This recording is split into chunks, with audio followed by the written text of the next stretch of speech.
戴安娜一开始的时候就发现有宫颈癌，一开始是给她做一个手术，就是开腹把那个子宫切了，然后后面我们就因为她做了那个病理，她的那个恶性程度是很高的，就很容易复发嘛，然后我们就给她做了放疗啊，同步放化疗。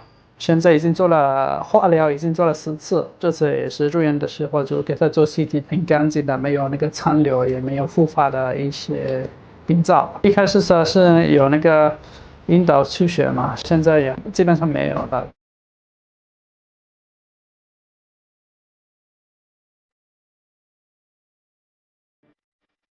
Perkenalkan, nama saya Diana Kartika Arma. Asal saya sebetulnya dari Jakarta. Saya berusia sekarang 57 tahun.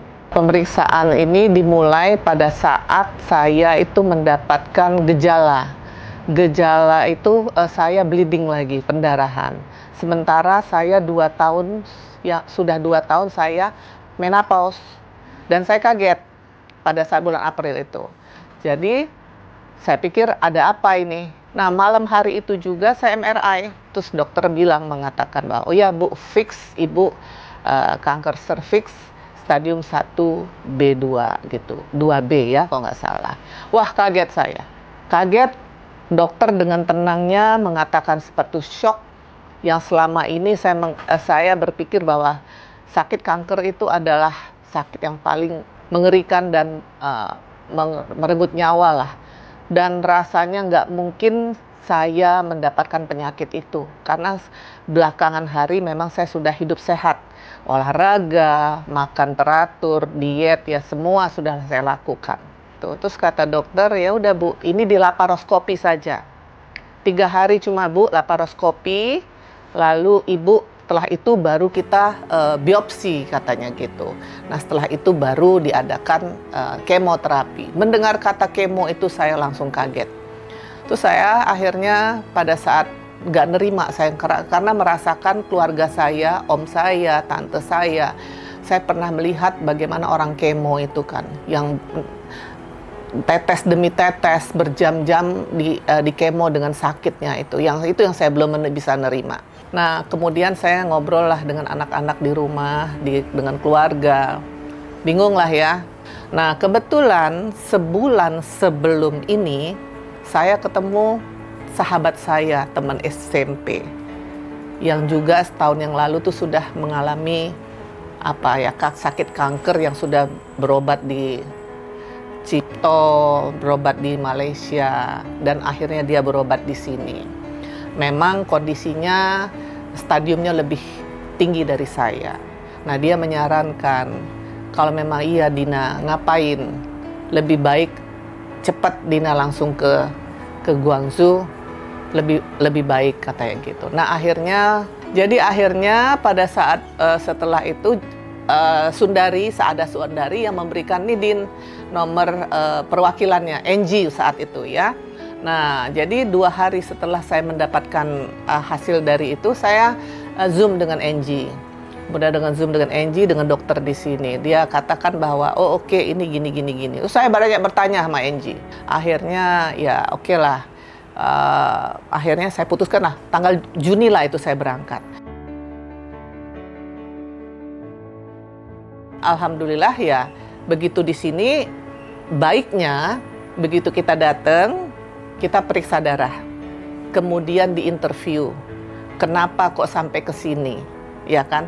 Sejarahnya, riwayatnya, ditanyalah semua. Ibu minum obat apa? Kenapa sampai ke sini? Itu semua. Kemudian apa keluhan ibu? Dibicarakan semua. 5 orang datang dokter, rame, untuk mendiskusikan hasil dari penyakit saya ini kan. Ada 5 dokter lah waktu itu. Dan di situ saya rasanya puas. Jadi ya kata dokter itu sampai diceritakannya lah. Jadi saya seperti di sidang ya. Oh ini diangkat lah ini. Terus Bu Dokter Lin bilang bahwa Ibu ini diagnosanya tetap sama. Adalah kanker 1B2, 2B, serviks katanya gitu. Tapi ini sudah dilihat dari hasilnya bahwa penyebaran tidak ada. Sebaiknya ini diangkat karena masih baru. karena tumornya ini. Tapi bagaimanapun tetap harus ada intervensi, saya nggak ngerti. Setelah operasi itu saya tidak merasakan kesakitan yang luar biasa, saya tidak merasakan sakit apapun dan happy ya. Happy bener dan nggak ada merasakan sakit apapun, enak lah gitu ya, tidak ada yang berat rasanya. 戴安呢，一开始的时候就发现有宫颈癌，是很早期的，然后他就马上来我们这里的，一开始是给他做一个手术，就是开腹把那个子宫切了，然后后面我们就因为他做了那个病理，他的那个恶性程度是很高的，就很容易复发嘛，然后我们就给他做了放疗啊，同步放化疗。现在已经做了化疗，已经做了10次，这次也是入院的时候就给他做 CT， 挺干净的，没有那个残留，也没有复发的一些病灶。一开始是有那个阴道出血嘛，现在也基本上没有了。Yang saya rasakan di sini, rumah sakit ini tidak mengerikan. Benar-benar seperti udah menjadi rumah kedua saya gitu. Tidak menakutkan, tidur bisa enak, nyaman, dan saya juga bingung bagaimana semua, bukan saya saja ya, semua pasien di sini kok merasa mereka tuh tidak berpikir bahwa mau stadium 1, 2, 3, 4, tapi kok mereka ya dengan slogan hope and love itu kayaknya pas banget gitu loh. Kadang-kadang saudara pulang ke Indonesia punya rasa rindu pengen ke sini. Di rumah sakit ini Senin sampai Minggu dokter tuh selalu standby ada. Itu yang luar biasa. Satu, yang kedua, dokter itu selalu visit Senin sampai Minggu dan itu selalu dokter tuh datang. Juga ada ya. Jadi ya sangat puas di situ, luar biasa, dan mereka selalu tim tadi ya.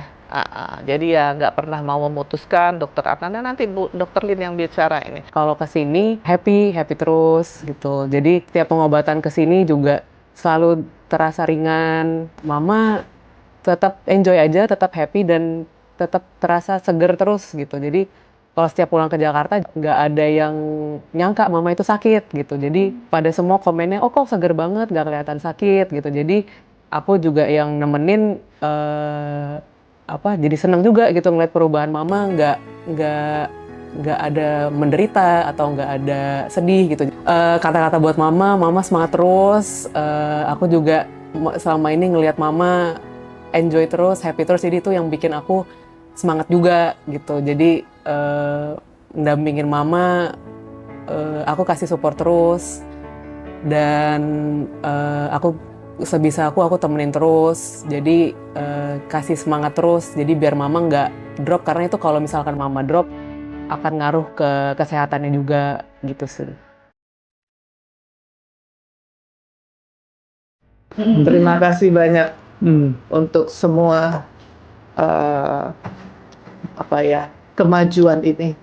Saya terima kasih sekali sudah bisa kenal dengan Dokter Adnan yang luar biasa dedikasinya setiap hari, Senin sampai Minggu selalu melihat saya, bagaimana menanyakan kondisi saya. Terima kasih. Thank you Allah. Syukran. Pilih Allah. Iya. Harus semangat tinggi dan percaya bahwa kita itu akan sembuh. Usia itu kita tidak pernah tahu. Percaya dengan Tuhan, percaya dengan Allah bahwa kesehatan itu ya, dan bagaimana menjaga, merawat dan makan ya dengan pola hidup yang sehat gitu ya.